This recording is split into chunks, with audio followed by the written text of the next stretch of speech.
Hey guys, so in this video we're going to talk about muscle soreness. This is kind of something that I think a lot of people either get wrong or they just lack the knowledge and take the wrong approach towards muscle soreness. So you'll often see people that will, kind of even to me, clients sometimes will say, I'm not getting sore anymore, and they kind of dictate whether a program is good or a workout is good depending on how sore they are. So like this whole no pain no gain type of thing, you know, that you need to be in bits sore for days to actually have a good workout. But like research has shown that there's actually a pretty poor correlation between soreness and actual muscle growth. Excuse me. So like when we think about it, like muscle soreness does not mean you're gonna grow, you know. Like for example, some muscle groups are more prone to soreness, and like hamstrings for example, most people will just have sore hamstrings. They'll get DOMS, so delayed onset muscle soreness. They'll get this a lot worse in their hamstrings than they would in other muscles. So like, does this mean your hamstrings are growing way more than every other muscle?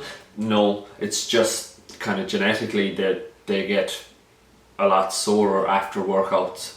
And also another thing, like if I just gave you a random workout to do and put in a ton of reps and all kind of anything, just random stuff that you're not used to doing, so like it's a new training stimulus, you're going to be sore.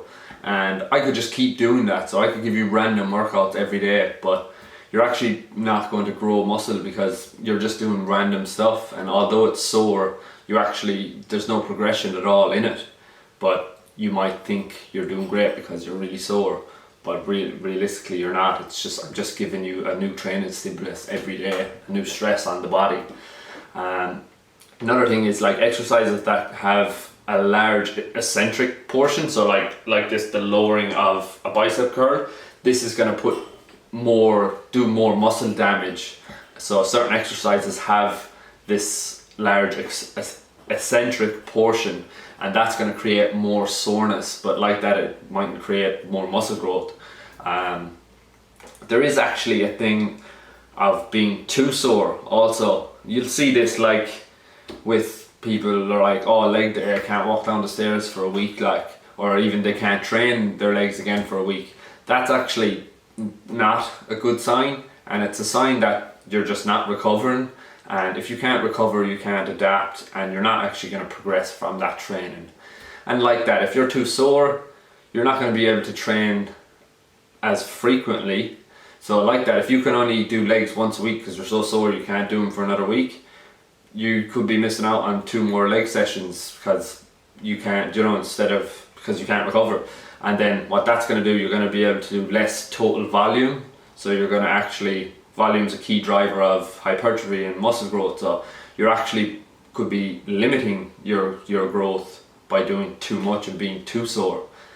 And like that, you actually, when you're that sore as well, your motivation to train is going to go down, and even your motivation to move is going to go down.